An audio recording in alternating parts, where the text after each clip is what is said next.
Olá, bom dia, se você estiver de dia, boa tarde, se você estiver de tarde, boa noite, se você estiver de noite. Está no ar mais um Pra Bom Entendedor, hoje com o time completo que vem a ser a trepidante Laura Capriglione e o jovem trepidantezinho Leonardo Grandini, que eu não tenho o menor constrangimento em dizer candidato pré... Não, é candidato a vereador pela cidade de São Paulo. É uma bela opção para quem quer combater a putrefação bolsonarista. Gostou da putrefação bolsonarista? Que cabo, hein? Que cabo eleitoral. Nós vamos para o nosso giro de notícias da semana. Eu gostaria de começar, antes de falar de assunto ruim, começar dizendo que no caminho daqui, vocês vão estar já todos cientes disso, no caminho para cá, tivemos a medalha de ouro da nossa Rebeca Andrade, coroando uma trajetória extraordinária. Então, quero me reunir até certo ponto, ufanismo nacional e saudar Rebeca Andrade, esse fenômeno que é resultado de política pública no segmento do esporte. Fiz esses parênteses porque é realmente extraordinário, né? Ouro. Não, fora que é linda, simpática, inteligente. Isso. Bom, a menina é superdotada mesmo, lógico, né? É um orgulho da raça brasileira. Tem aquela frase, né, Léo, que triste de país que precisa de heróis, mas vamos dar uma exceção, né? Porque uma heroína como a Rebeca Andrade... As Olimpíadas estão sendo uma bênção, né? Você pega o futebol, com todo respeito aos atletas que merecem. A raça, né? Mas, pelo amor de Deus, você pega dentro e fora de campo, são uma vergonha, né? Os jogadores. Futebol masculino. Os jogadores. Então, quando traz as Olimpíadas, porque o Brasil ainda está muito ligado ao futebol, né? Copa do Mundo, essa cultura. Então, quando a gente vê esse leque de outros atletas, homens e mulheres, é uma coisa. E a medalhista do judô, uma mulher negra. Eu vou falar para vocês, assim, é lindo você ver o país do futebol machocrata. Sim. Foi para o Beleléu. Enquanto isso, quem está reinando nessas Olimpíadas são as mulheres. Mulheres negras. As mulheres negras que estão fazendo. Com todas as dificuldades que o país tem, com todas as questões. Mas o Ricardo fez um parênteses importantíssimo. Graças ao Bolsa Escola e outras políticas, mais de 90% desses atletas são beneficiários, né? Então, mudou a vida de muitas pessoas. E tem aí, já ia entrar no assunto de outra mulher negra, que é não deles, Kamala Harris, mas aí eu não posso deixar de falar de uma coisa que você que é forte em rede social e tal, o que mobilizou essa semana, que é um comentário infeliz, aquela criatura deplorável chamado Marcos Mion, esculachando o nosso desempenho, só se esquecendo que os últimos anos, quem estava à frente era o ídolo dele, o excremental Jair Bolsonaro. É impressionante, né? A falta de esculhambou como se... Não, ele está sendo chamado de Marcos Minion, né? Marcos Minion é legal. Que ótimo. Aí é legal. Marcos Minion. Né? Vergonha. Bom, nós falamos já mal de várias pessoas e vamos agora falar. Estou ansioso para ouvir a opinião, especialmente de Laura Capriglione, por ser mulher. Mas a sua também é muito importante. Que legal, bacana. Obrigado. Obrigada. Obrigado. Kamala Harris obtém mínimo de delegados para ser confirmada como candidata. A vice se torna a primeira mulher negra, estamos falando aqui de mulheres negras, e de origem asiática a concorrer à presidência por um dos dois principais partidos dos Estados Unidos. Afinal, os dois únicos, né, Léo? Na prática. Na prática, dois únicos. A Convenção Nacional Democrata, que ocorreu em Chicago, vai ocorrer em 3 semanas. Laura, por favor, despeje a sua sabedoria sobre esse tema. Você sabe que eu não consigo ficar muito entusiasmada assim, com nenhuma candidatura democrata, por razões óbvias, né? Porque o Partido Democrata é o partido do sistema americano. Então, é claro que a gente tende a ficar contente quando a gente vê uma mulher negra, enfim, uma mulher, em primeiro lugar, negra, se candidatando à presidência do principal país do mundo. Agora, é aquela coisa, o tipo de compromisso que os democratas têm com a manutenção da guerra contra o povo palestino, o genocídio do povo palestino, o comprometimento que o Partido Democrata tem com a indústria bélica americana, que, vamos combinar, os Estados Unidos só não estão numa recessão por causa do investimento da guerra da Ucrânia. São bilhões e bilhões.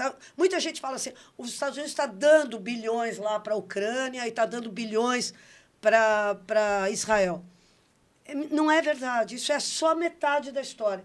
O que acontece é que eles estão dando dinheiro para financiar o esforço bélico de Israel e da Ucrânia, mas essas armas são construídas aonde? São construídas nos Estados Unidos. Então, o dinheiro que sai supostamente para ir para lá, nem sai. Já vai direto para a indústria armamentista americana. Então, nada disso, esses fatos, e a gravidade desses fatos, né? Porque o que está acontecendo em Gaza é um crime contra a humanidade. A gravidade desses fatos faz com que eu não me sinta feliz de ver uma mulher negra indo desempenhar esse papel. Como diziam os Panteras Negras, e eu acho super importante, não é qualquer lugar na hierarquia capitalista que interessa para o povo preto. Não interessa para o povo preto virar general e ir lá bombardear o Iraque, como foi com o Colin Powell. Lembra disso? Isso, a Condoleezza Rice. A Condoleezza Rice. Não interessa, isso não é a favor do povo negro. Então, eu tenho uma visão, muita gente fala, ai, que legal e tal. Eu tenho uma visão muito cautelosa, porque, enfim, eu acho que hoje em dia não tem espaço para... Eu não tenho opinião.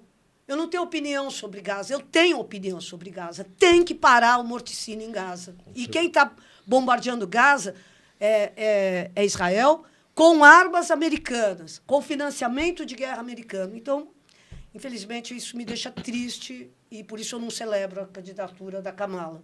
Embora eu saiba que é diferente da candidatura do Trump. Mas, infelizmente, assim, os Estados Unidos estão diante da seguinte história: ou fascismo ou genocídio extra-fronteiras.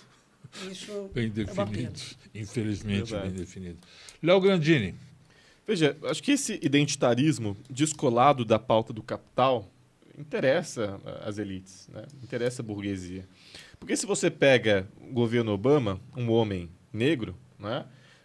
Ele bateu recorde de invasões, de guerras estrangeiras sobre o governo dele. Ganhou o prêmio Nobel, que é um escândalo. Então, assim, não é o ser negro por ser negro, o ser mulher por ser mulher, né? O ser jovem por ser jovem. O que eu conheço de mulher, de negro, de jovem, que não necessariamente luta pela sua classe ou pelos nossos interesses, não está escrito, né? Inclusive, aqui na Câmara Municipal tem uma pessoa trans que é aliada do Bolsonaro e do Ricardo Nunes, porque são contradições aí que existem na política.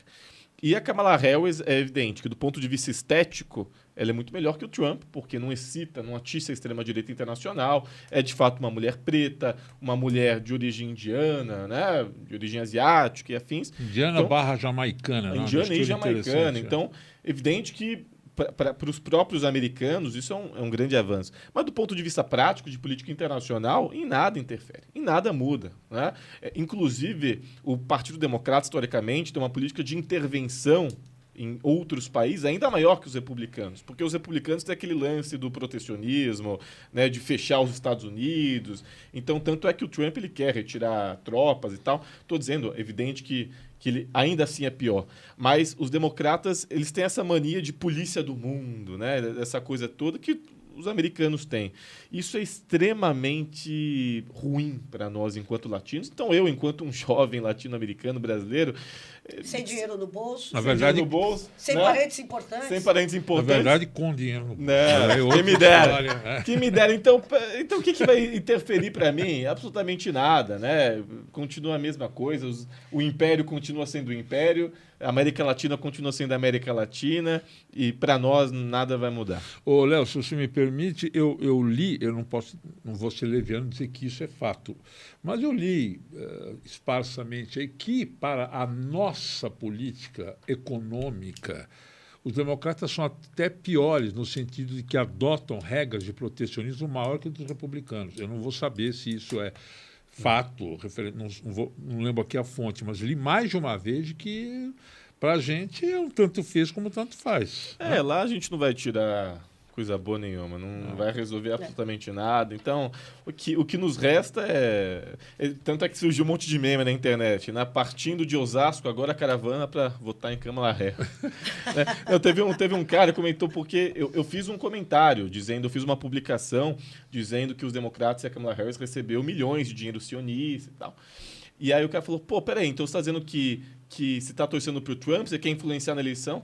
Aí eu falei, claro, porque eu fazendo um post aqui de São Paulo, Osasco e chique na Bahia, meu Deus, agora os americanos falam, não, realmente o Grandini falou, agora eu vou votar agora, né? Pelo amor de Deus. Tá meus sacanagem. queridos Grandini e Laura Capriglione, aqui acho que se aplica bem aquela máxima maravilhosa que na nossa geração a gente ouvia muito do Barão de Itararé em relação aos Estados Unidos, onde você não espera nada, é que não vem nada mesmo. É muito boa essa frase. Essa frase é maravilhosa.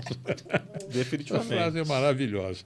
Vamos para a nossa pauta número 2. Sempre ele, Ricardo Nunes, o nefasto amigo da onça.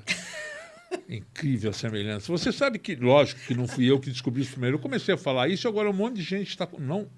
Agora as pessoas... É só você se associar a cara do personagem do Péricles. É impressionante. E o caráter, né? Dá a impressão de que criaram o personagem para ele. Para o Ricardo Para Nunes. ele. E nefasto, tão nefasto quanto o personagem original, né? Inacreditável. Então, um relatório da PF sobre desvios em creche atinge uma das vitrines de Ricardo, amigo da onça, Nunes. Investigação encontrou indícios de irregularidades em 112, olhe bem, de 152 estabelecimentos investigados. 111 pessoas ligadas à prefeitura foram indiciadas por desvios. E o amigo da onça, obviamente, é investigado. Vou começar com você, Léo Grandini, que não dá trégua para esse homem. Não, mas fala do tamanho da fraude. Não, isso é surreal. É surreal, gente. Isso é surreal. Não bastasse... Aliás, isso consolida ele como o principal inimigo da educação em São Paulo. Né? Ele e o padrinho político e chefe dele, que é o Tarcísio. Né? Não bastasse prometer a renovação no final do ano passado de milhares de contratos de professores PEI aqui da rede pública municipal. Né? Não bastasse... ele não reajustou, né? Quanto mais um aumento salarial para os professores da rede pública municipal, agora esse escândalo criminoso envolvendo desvio de dezenas de milhões em creches. Vocês lembram o número de cabeça? Eu não lembro. Acho que é próximo... A fraude é muito grande, mas são algumas dezenas de milhões. 1,5... Máfia das creches em São Paulo movimentou 1,5, atenção, bilhão. Nossa, então é muito maior. Em 5 anos. É muito maior. Aponta a Polícia Federal. É gravíssimo. Vocês estão entendendo? É um desvio, é uma fraude bilionária, tirando comida da boca de criança, né? É uma disfarçatez inacreditável. Envolvendo 111 pessoas vinculadas à Prefeitura de São Paulo, gestão Ricardo Nunes, que já foram indiciadas. O próprio prefeito está sendo investigado, tá? Está sob investigação da Polícia Federal, que inclusive já emitiu um relatório. Então, isso é um crime. Isso é um crime. A gente está falando de gangsters, de criminosos. Tem que responder criminalmente por isso, essa gente. Isso é absurdo. Olha isso. Essa é matéria do Metrópole, tá, gente? Aqui, de acordo com a Polícia Federal, uma das principais empresas noteiras do esquema, porque o que elas recebiam dinheiro e davam notas frias por serviços não prestados. Então, são empresas que são especialistas em emitir nota fiscal. Empresas, organizações sociais, né? Mas olha o grave, uma das empresas noteiras do esquema, responsável por emitir notas frias, repassou 1,3 milhão de reais, 1,3 milhão de reais. A Associação da Criança e do Adolescente, que era dirigida por quem? Por uma funcionária da empresa do Ricardo Nunes, da Nikkei, que é uma empresa de dedetização do Ricardo Nunes. Ou seja, não é que o Ricardo Nunes está... olha, era uma ponta lá que ele não podia saber. Não, é funcionário da empresa dele que recebeu 1,3 milhão diretamente. Isso é só o que foi pego até agora. E aí vão dizer, já estão dizendo que é uma coincidência. É incrível como eles pensam igual, né? Como é coincidência, na visão deles, o assassino da Marielle morar no mesmo condomínio do Bolsonaro. Não, é uma coincidência. Não, tudo é coincidência. Tudo é uma coincidência. Mas gente, isso aí Eu acho que isso aí é só a ponta do iceberg.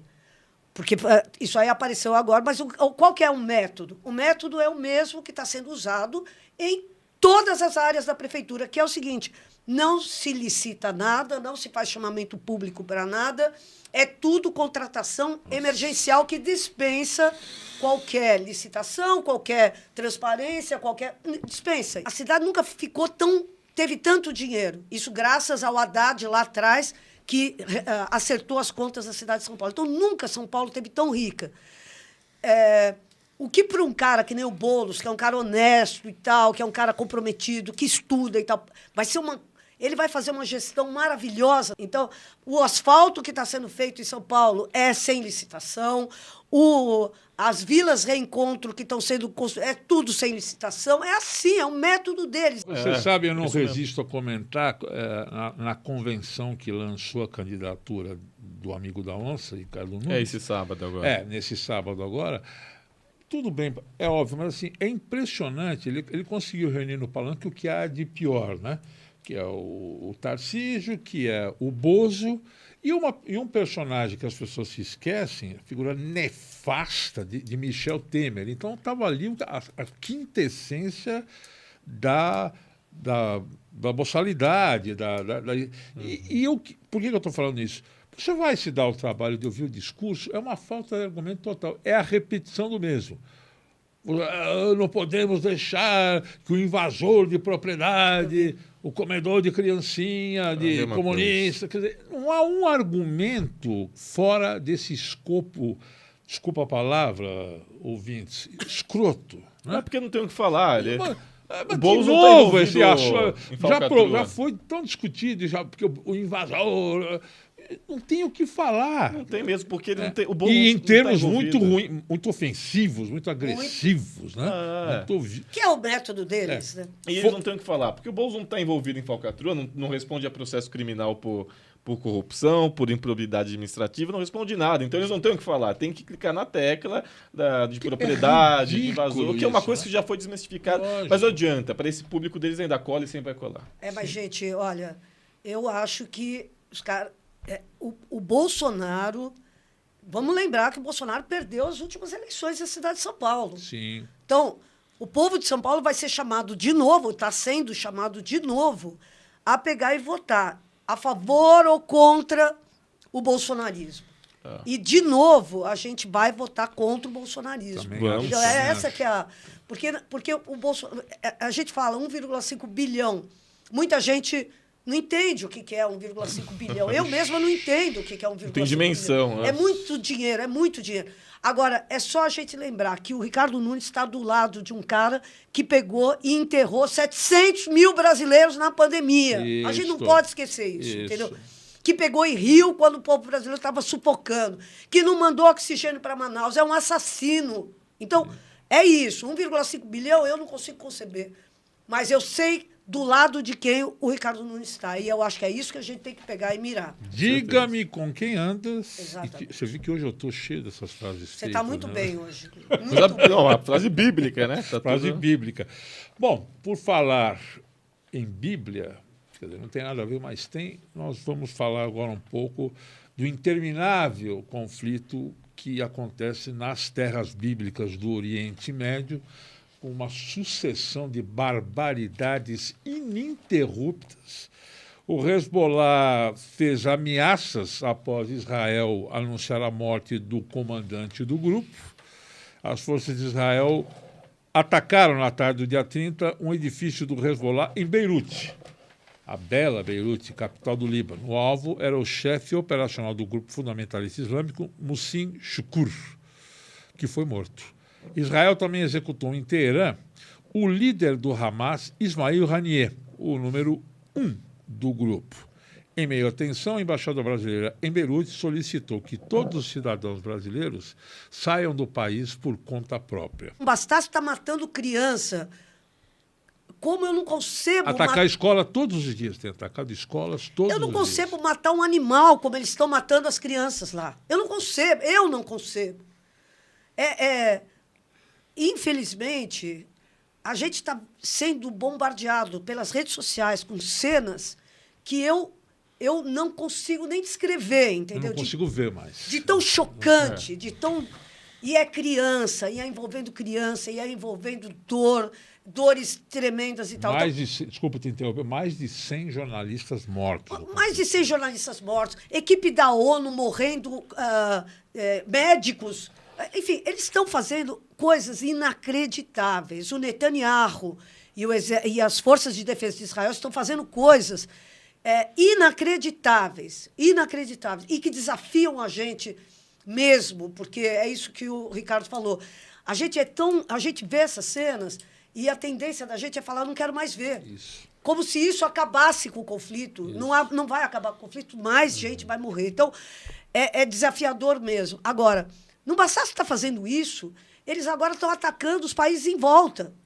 Países que, como disse o Ricardo, não estão envolvidos diretamente no conflito, estão atacando a soberania nacional de países que merecem ser respeitados. Bom, isso está acontecendo e a Kamala Harris não fala nada. Porque é isso. Não, são todos a favor. O Macron não fala nada, o Macron não fala nada. Aliás, diga-se de passagem, nessa Olimpíada aqui, a Rússia está proibida de concorrer com bandeira própria. Mas Israel está concorrendo. Quer dizer, você já começa a ficar meio de bode com essa Olimpíada também, entendeu? Por que Israel, que está cometendo esses crimes de guerra diários, é permitido nas Olimpíadas? Então, vamos aplicar a mesma regra para todo mundo? Não, isso não. Então, eu vou falar para vocês, eu acho que é muito grave. Agora, fica todo mundo falando, bom, então o Irã vai ter que responder. É verdade? É tudo que Israel quer, que o Irã... porque eles querem escalar essa guerra para um conflito regional que envolva toda essa área. Porque essa área ainda é muito importante por causa do petróleo. Sim. É muito importante. Então, eles querem... Tudo que Israel quer é isso. O que aconteceu em 67, né, quando eles tomaram Golã, quer dizer, que eles regionalizaram o conflito. Né? É um negócio trágico. Por favor, Léo. Não, isso é trágico. E assim, tudo bem, eu sei, as forças de inteligência israelenses identificaram que o líder do Hamas está em tal lugar. Mas aí só vai lá e mata, é assim, não discute com o governo do país, viola a soberania do país. Então, assim, para eles não existe fronteira. Esse é o negócio. Não existe fronteira, viola. Eu acho que tem fulano que precisa matar, mata no Teherã. A gravidade disso é tanta que, mal comparando, fosse como se o líder do Hamas estivesse numa casa no Lago Sul, em Brasília, e matar... Escuta. Como assim? Qual que é a posição? Bomba em Brasília, porque... Mal comparando, tudo bem, porque não é Oriente Médio, mas é a mesma coisa. Qual que é a posição do governo em relação a isso, do país? Sabe, isso é um absurdo. Para encerrar, para falar em guerra, aliás, espero que não seja uma guerra, nós vamos lembrar aqui do primeiro debate eleitoral que acontece nesta quinta-feira, 8 de julho, com a transmissão simultânea da Band News. Os encontros colocarão frente a frente os principais candidatos das principais cidades do Brasil. Em São Paulo teremos o nosso querido Boulos, José Luiz da Atena, o coach picareta Pablo Marçal, amigo da onça, Ricardo Nunes, e Tabata Amaral. Não me leve a mal. Rápido comentário de ambos, que nosso tempo estourou, querido Leozinho.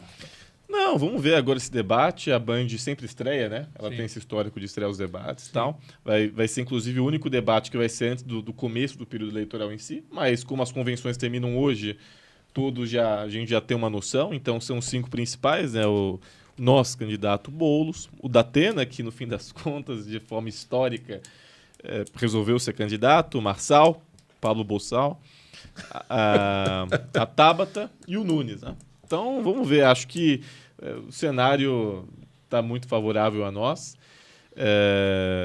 Vamos ter que se preparar. O Boulos tem que estar preparado agora para quinta-feira. Acho que o Nunes vai ser o que pior tem desempenho. Então, acho que ele vai secar. Hoje ele é o favorito, digamos assim. Mas acho que vai secar porque dos 5 ele é o que tem a oratória pior. Nossa. É o que menos sabe, tal. A Tabata, enfim, relevante. o Marçal, ele é um perigo, e eu digo isso porque eu já debati com o Pablo Marçal ao vivo, e não porque ele tem conteúdo, mas eu digo porque ele sabe, ele entende a dinâmica do debate, e ele devolve com uma pergunta, ele não deixa você falar. Tudo bem que debate não é igual Jovem Pan, onde é bagunça. Não é bagunça, Tô né? para ver figura midiática, só talvez aquele blogueiro bolsonarista que vive no exterior, figura mais arrogante ele é tenebroso. É impressionante, né, Laura? É que tenebroso. Sujeito, a empáfia, a ignorância ostenta a sua ignorância. É tenebroso. Orgulho, mas eu tô confiante no Boulos. É o perfil desses caras. E o Datena é da televisão, né? Sim. Eu acho que eu acho que ninguém pode perder esse debate. Esse debate vai ser sensacional, vai ser maravilhoso. Vai. Porque o Boulos, de fato, vamos falar a real, o Boulos é o cara. Primeiro, é inteligentíssimo. Segundo, está super preparado. Estudou demais as experiências internacionais e tal, não sei o quê. É o cara que tem proposta, de fato, para a cidade. Não é assim, ele não representa um estado de espírito. Vamos falar a real. O Pablo Marçal é o quê? Um estado de espírito, entendeu? Sim. Mal. Sim. Um estado de espírito mal. Mas ele não tem proposta nenhuma. Até o Maluf tinha proposta, mas o Pablo Marçal não tem, entendeu? Agora, o Boulos tem proposta, o Boulos é inteligente, o Boulos tem uma origem no movimento social, o Boulos dialoga bem com a classe média, o Boulos fala de uma política generosa, fala de uma cidade ele fala de uma cidade que pertence a todo mundo. Não é isso que a gente quer. Eu acho que nós vamos ganhar de lavado. E o Datena é um grande comunicador, mas ele não tem um décimo da vivência que tem o Boulos na cidade, né? Quer dizer, o que o Datena sabe muito? Ele sabe muito sobre segurança pública. Sim. Nós vamos poder ver ele invocando essa trajetória dele para falar sobre segurança pública. Mas sobre essa cidade que precisa ser construída, tenho certeza que ele não tem as propostas que o nosso candidato tem. Então, eu tenho muita expectativa. E o Nunes é isso mesmo que você falou. O Nunes é zero, nulo, nada, né? Vai ser o alvo de todos, inclusive. Vai ser o alvo de todos, exatamente. Então, assumindo a nossa explícita torcida ao candidato Guilherme Boulos, eu encerro mais esse Pra Bom Entendedor. Estamos chegando à parte final, mas antes aquele recado, vamos continuar colaborando com as cozinhas solidárias do Rio Grande do Sul. As coisas ali estão muito longe de ir para a normalidade. Aproveito o ensejo para me despedir temporariamente de vós, messês. Estarei ausente nos próximos programas e espero voltar com toda a força e já, né, agitando a bandeirinha da vitória de Guilherme Boulos. Muito obrigado por vocês, obrigado meus companheiros que aqui seguem. Até a próxima. Vamos ficar com saudades de vocês. Eu também. Tchau. Falou.